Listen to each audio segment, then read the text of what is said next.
My name's Jonah. This is like my third time speaking, so please don't kill me if it's not the best.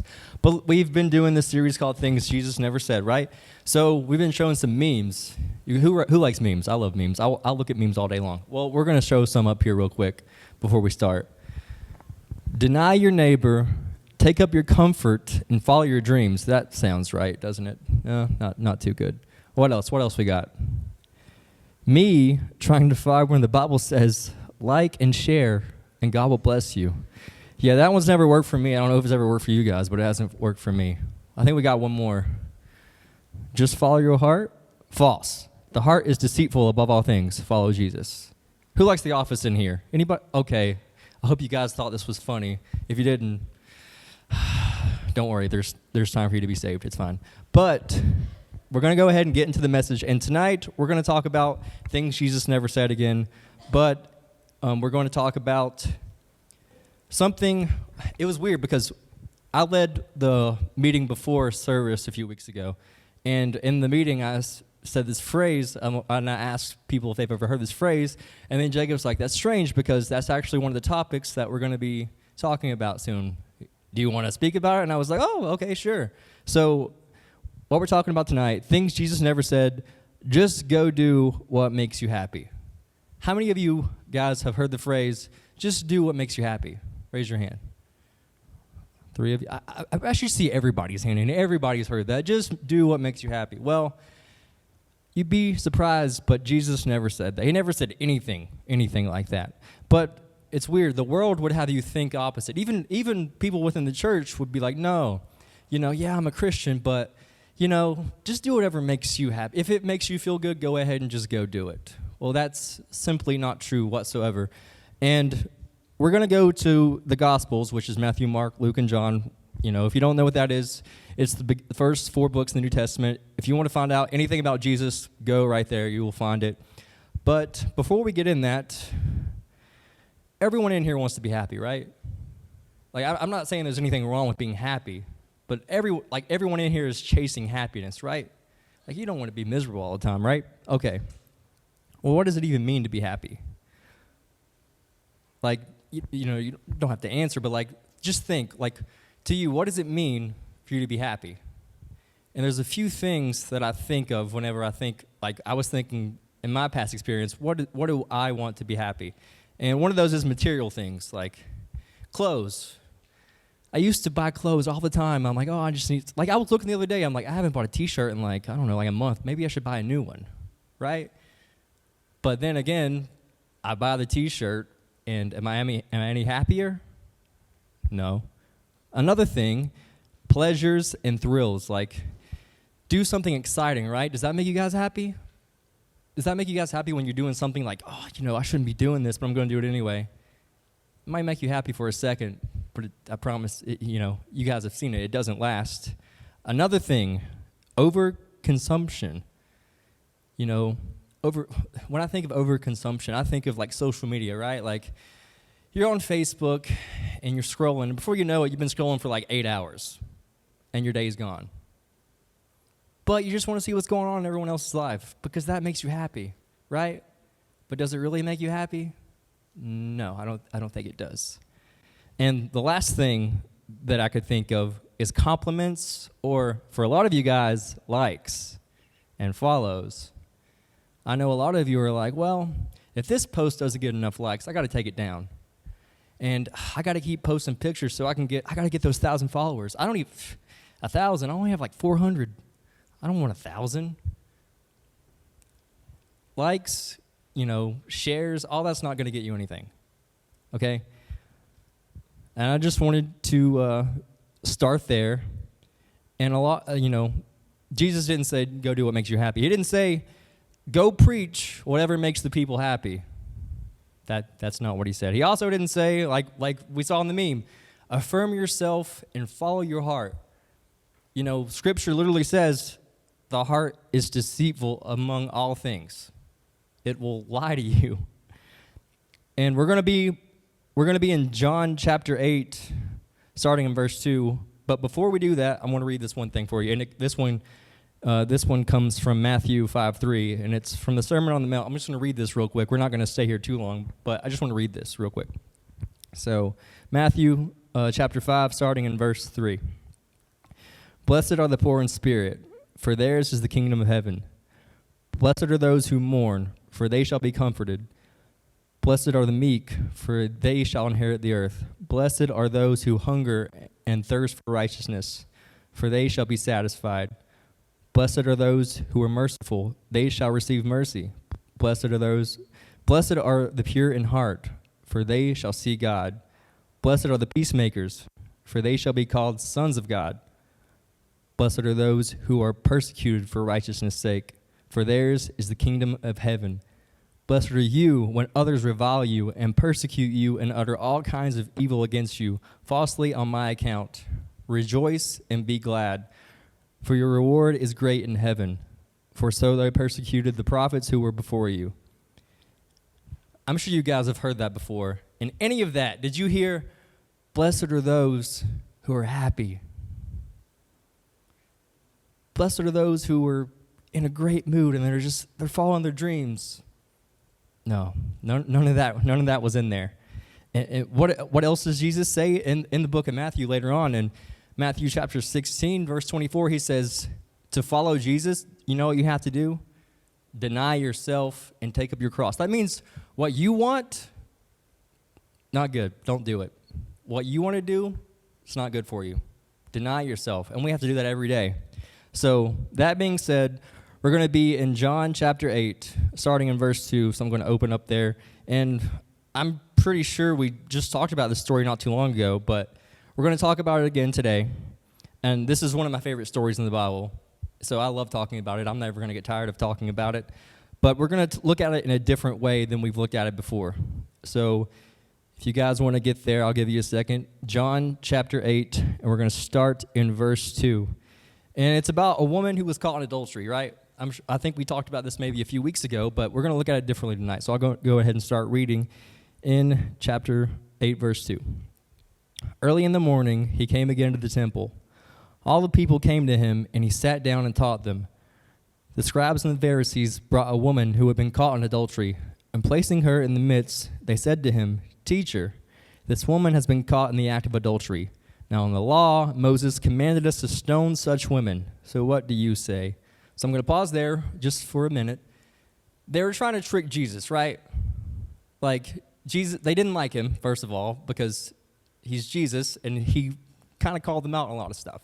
But he could either say, this woman, she messed up once, but just let her go. It's no big deal. And then they'd be like, well, no, you're going against the law of Moses.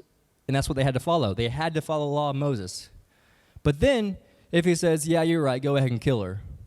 Go ahead and stone this woman to death. Then everything he was about, like loving people, they're like, well, you really don't do that. So you were just full of it this whole time.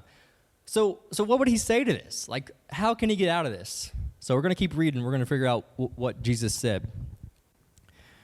All right. This they said to test him, that they might have some charge to bring against him. Jesus bent down and wrote with his finger on the ground. We don't know what he wrote. People have been talking about it since this happened.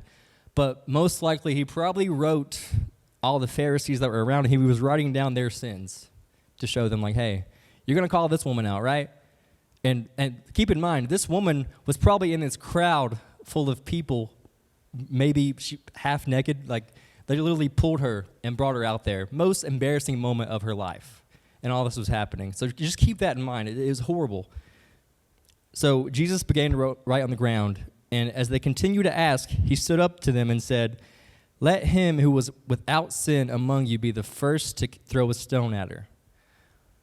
So obviously, none of them were without sin, just as none of us in this room are without sin. And he was like, okay, if you think you can, then go ahead and do it. The only person who could throw the stone at her said, no, I'm not going to. So we're gonna keep reading on here. And once more he bent down and wrote on the ground. But when they heard it, they went away one by one, beginning with the older ones. And Jesus was left alone with the woman standing before him. Jesus stood up to her and he said, Woman, where are they? Has no one condemned you? She said, No one, Lord. And Jesus said, Neither do I. neither do I condemn you. Go, and from now on, sin no more. And we're going to talk about specifically that last part right there. He told her, go and sin no more. He didn't say, yeah, you messed up, but go keep doing what makes you happy. It's fine. You'll be fine doing that. That's not what he said. He said, go and sin no more. Not go follow your own heart. And I love that he says go. Like, he's like, go now. Don't wait. Like, do it now. Like, you can get away from all this. There's a better life for you. And he was so urgent about it. He's like, you can do this. This isn't what you were made for. So to think about that, why do we give in to temptation, right? Like, we don't know what this woman was going through. We don't know her background, right? But very well it could have been she was a good person, right? Or, she was, well respected, had a husband. Maybe he wasn't paying attention to her, so she went off with somebody else. And what did that cost her? That cost her this, the most embarrassing moment of her life. And thinking about that, I'm going to be real with you guys. I'm not going to stand up here and lie to you. Sin can be fun. I mean, yeah, that sounds really weird. I'm not going to say that in church. It's the truth, right? Sin can be fun. But the fun only lasts for just a little bit. There's a guarantee with sin. There's a huge guarantee. Scripture tells us, for the wages of sin is what? Death. So, if anybody in here has ever lied, you deserve death. Just saying, just throwing it out there. But that's not what there's another guarantee that I want to mention to you. And I want you guys to really, really stick with this in your mind. Sin promises satisfaction at the cost of disobedience to God and eventual pain to you. I'll read that one more time. Sin promises satisfaction at the cost of disobedience to God and eventual pain to you. And that's how this woman ended up here, was sin. Sin is the most destructive thing in the world. God hates sin more than he hates anything at all. He hates it. And that's how this woman ended up here. And you know what she was probably doing? She was just doing what makes her happy. This is what I feel is right. And it's funny when I think about that. I don't know if this is a new thing. I just started hearing it a few years ago, right? Have you ever heard the phrase, well, this is just my truth, or this is what I believe to be true, right? You guys have heard that, right? Well, we live in a world where truth is whatever is relative, right? Which means just because I think something's true, you think, okay, well, I think this is true instead. Maybe that's true for you, but it's not true for me. That's not how truth works. Either something's true 100% or it's not. And God clearly teaches us that. And whenever we make truth whatever we want it to be, truth becomes, whatever makes us happy becomes the truth. Well, I'm happy, so it must be true, right? That's what happens when we change definitions. God created things, and we try to twist it and make it our own. And every time we do that, it ruins us every single time. Sin can feel right. You can be sinning, and you're like, this just feels right. But I promise you it will lead to nothing but pain and eventually death. There's nothing else. That's the only thing it leads to. And thinking about the way I grew up in church, I don't know if all of you grew up in church or if all of you are Christians, but for me, I grew up in a very strict church. It was a Pentecostal church. And I always thought, well, if I go to church, then I'm not going to have any fun. I'm not going to be happy. I'm going to be just one of these people who dresses in khakis all the time, and I have to wear my long sleeve shirts, and I'm just going to be miserable. But I'm going to get to heaven, though, so it's going to be fun. I'll just be okay with being miserable all the time. That's how I felt growing up. So when I got older, maybe, I don't know, middle school, going into high school, I was thinking, okay, I can either choose to be miserable and follow Jesus, or I can have fun and do what makes me happy. So I chose the latter. I chose I'm just gonna have fun and do what I want to do, and do what just makes me happy. And I kind of debated on sharing this while I was back there, but I think, why not, right? Why not just be honest? So when I graduated high school, I wasn't involved in church whatsoever. Sure, I believed in God, right? But I was more concerned about what I could do to find happiness, right? I was searching for it everywhere, searching for something to just satisfy me because I couldn't find it. I was depressed. I'm sure a lot of you guys, if you don't want to admit it, you struggle with depression. It's real. Trust me, I've been there. I've been there, and it hurts. So I was looking for something just to fill that void in my life. So what did I do? I started drinking when I was like 18. I was 18 years old. And by the time I was like 19 or 20, at least 4 days out of the week, I would get home at 4 a.m. because I was too drunk to drive home at 19 years old. And mind you, in high school, I was in the top 10% of my class. Everybody's like, oh, this kid's got a bright future ahead of him. He's going to go to, I planned on going to Virginia Tech. That didn't happen because a bunch of things happened. I didn't even have good enough grades. I failed 2 classes at community college, and then I stopped going to school because it wasn't making me happy, but the alcohol was for a short amount of time. And that led to me, I just wasn't satisfied anymore. It wasn't enough for me.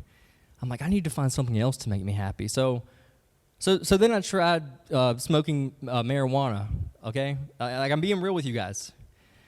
And it was so cool. I was like, this makes me so happy. I just forget about the rest of the world. Nothing bothers me. Well, that didn't last very long either.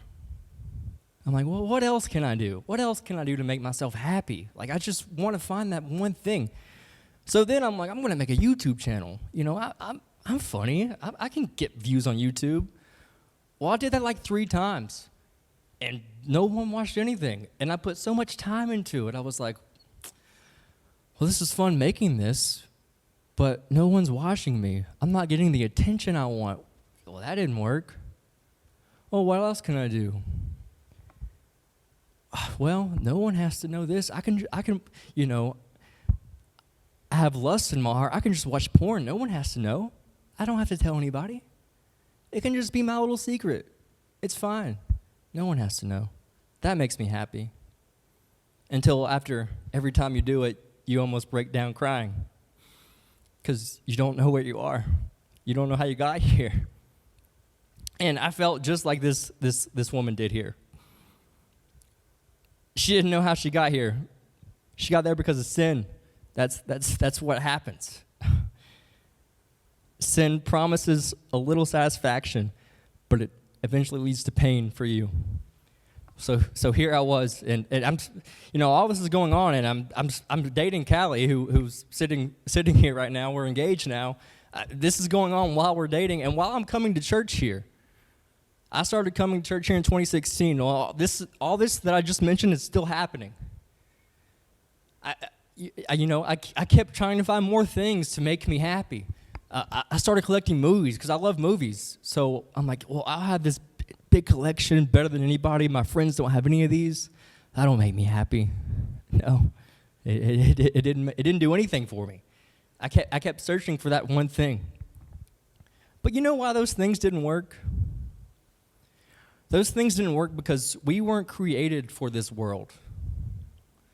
We all live here on earth, right? But I want every one of you to know, whether you're a Christian or not, you were created for something more. You weren't created for that. You were created by God, for God. That is why you were here. And these things don't work because it's just not what we were made for. We were made to glorify God through everything we do. I mean, in Scripture, it tells us in everything, food, drink, glorify Him. That's what we're here for. The things of this world won't bring you happiness. I can attest to that, I promise. You can search the entire world for something just to feel happy, and you'll get it for a moment, and then you'll find yourself where this woman was. Barely clothed, people wanting to kill her. And I've been there. That's how I felt. So much shame. I was embarrassed. I would walk into this building ashamed of myself and like, you know what? I just need to do a little better. But then I realized something. Well, I was doing all these things to make myself happy. The only thing I needed to do to make me happy was to put all that away and be like, I surrender. I've tried everything, and nothing worked. But God, just take it all, and I'm just going to follow you. I'm tired of doing this. I'm tired of waking up, depressed, miserable, looking for something else. Just take it away from me and just do what you want to do with me. And it was a process. Nothing happened overnight, but here I am talking to you guys right now. And I don't want you to keep that in mind. If that's you right now, if anything I just said resonates with you, I've been there. I promise you, just all it takes is surrendering. Just give it over to Jesus, and he'll take it from you. Living for God is the only way to happiness. If you couldn't tell, that's what I was getting. That's the only way to true happiness. You won't find any worth in yourself apart from God. Nothing. You have no value apart from God. You are made in his image. That's who you are. And this is, I heard this in a song, and I love this song, but there's a phrase in it, and the song says, "They can't take my peace because they didn't give it to me." And it made me think, when your happiness comes from the world can take it back from you, right? It'll take it back from you. But when your happiness and your joy and your peace comes from God, no one can take it from you. No one on this earth can take that away from you. And I'm going to close here in a second, and this is just amazing. Jesus could have looked at this woman, and she could have been like, or he could have been like, after all I've done for you, you go and act like this? I came here to save you all, and you're just going to do this? Man, I don't, forget you. That's not what Jesus did. He said, I don't condemn you. He said, go, you're free. You don't have to live like this anymore. You don't have to chase all this stuff. I mean, like I said earlier, deny yourself. Take up your cross and follow him. Will it be easy?